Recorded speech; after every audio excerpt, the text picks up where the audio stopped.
Shalom.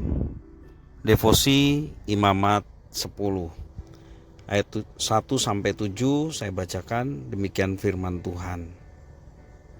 Kemudian anak-anak Harun, Nadab dan Abihu masing-masing mengambil perbaraannya, membubuh api ke dalamnya serta menaruh ukupan di atas api itu. Dengan demikian mereka mempersembahkan ke hadapan Tuhan api yang asing yang tidak diperintahkannya kepada mereka. Maka keluarlah api dari hadapan Tuhan lalu menghanguskan keduanya sehingga mati di hadapan Tuhan. Berkatalah Musa kepada Harun, inilah yang difirmankan Tuhan, kepada orang yang karib kepadaku kunyatakan kekudusanku, dan di muka seluruh bangsa itu akan kuperlihatkan kemuliaanku. Dan Harun berdiam diri. Kemudian Musa memanggil Misael dan Elsafan, anak-anak Uziel, paman Harun, lalu berkatalah ia kepada mereka, datang kemari, angkatlah saudara-saudaramu ini dari depan tempat kudus di keluar perkemahan. Mereka datang dan mengangkat mayat keduanya, masih berpakaian kemeja, keluar perkemahan, seperti yang dikatakan Musa.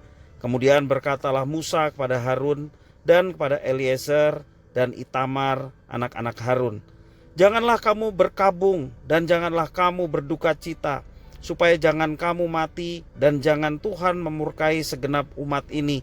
Tetapi saudara-saudaramu, yaitu seluruh bangsa Israel, merekalah yang harus menangis karena api yang dinyalakan Tuhan itu.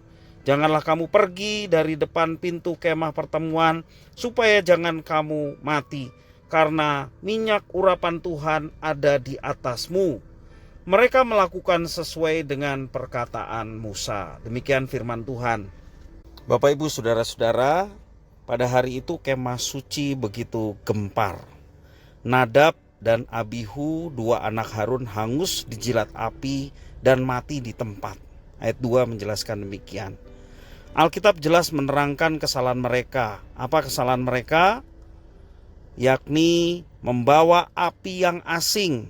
Itu tidak pernah diperintahkan Tuhan kepada mereka. Jadi mereka membuat aturan sendiri. Api asing ini bermula saat Nadab dan Abihu mengambilnya dari perbaraan.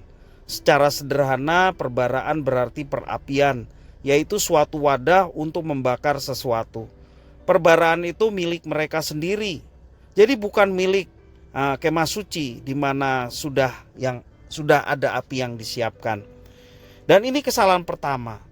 Juga kesalahan yang kedua dari Nadab dan Abihu adalah di atas perbaraan mereka menaruh api dan membakar ukupan, yaitu wewangian seperti dupa atau kemenyan. Apa yang mereka lakukan bukan perintah dari Tuhan, bahkan bertentangan dari apa yang diperintahkan Tuhan. Dalam Keluaran pasal 30 ayat 7-9, hanya Harun, yakni imam besar, yang berhak membakar ukupan. Mereka bukan imam besar, tapi melakukan tugas imam besar. Itulah kesalahannya. Dan itu perintah Tuhan yang tidak boleh dilanggar. Pelanggaran terhadap apa yang telah diperintahkan Tuhan adalah pelecehan terhadap kemuliaan Tuhan.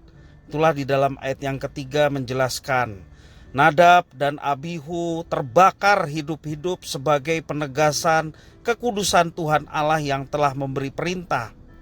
Kesalahan Nadab dan Abihu adalah melewati batas hak dan kewajiban. Mereka terlalu lancang mempermainkan aturan Tuhan dan konsekuensinya pun sangat serius, yakni kematian. Di dalam bermasyarakat, setiap orang punya peran masing-masing. Semua ada batasan agar hidup bisa berjalan secara harmonis. Jika melompati batasan yang ada, kita beresiko terjebak dalam kesalahan. Untuk itu kita perlu bijaksana agar dapat menempatkan diri kita. Kita belajar menahan diri agar tidak lancang seperti Nadab dan Abihu. Hanya dengan pengendalian diri saja, sesuai dengan tempat dan peranan kita, maka kehidupan kita bisa menjadi selaras. Di zaman sekarang, batas-batas norma sudah menipis dalam kehidupan kita. Anak sudah tidak lagi menghormati orang tua. Sebaliknya orang tua pun lupa memperhatikan dan merawat anaknya, mendidik anak di dalam kebenaran firman. Hak dan kewajiban terlalaikan begitu saja. Dan peristiwa naas yang menimpa Nadab dan Abihu semoga bisa menjadi pembelajaran yang berharga buat kita. Ada batasan yang kita semua harus jalani agar tercipta keselarasan. Jangan melanggar batas itu, karena berakibat sesuatu yang tidak menyenangkan ataupun yang mendatangkan kerugian. Mari kita senantiasa melaksanakan apa yang diperintahkan oleh Tuhan. Sedangkan yang dilarang oleh Tuhan, janganlah kita melaksanakannya. Di dalam kehidupan sehari-hari pun demikian, sehingga hidup kita senantiasa selaras dengan apa yang dikehendaki oleh Tuhan, dan hidup kita pun boleh menjadi berkat bagi orang-orang yang ada di sekitar kita. Dan biarlah pengalaman dari Nadab dan Abihu ini menjadi pembelajaran berharga. Kita melaksanakan sesuai dengan porsi dan tanggung jawab yang dipercayakan Tuhan kepada kita. Maka kita boleh mengalami berkat Tuhan dalam setiap apa yang kita kerjakan, selagi itu sesuai dengan rencana dan kehendak-Nya.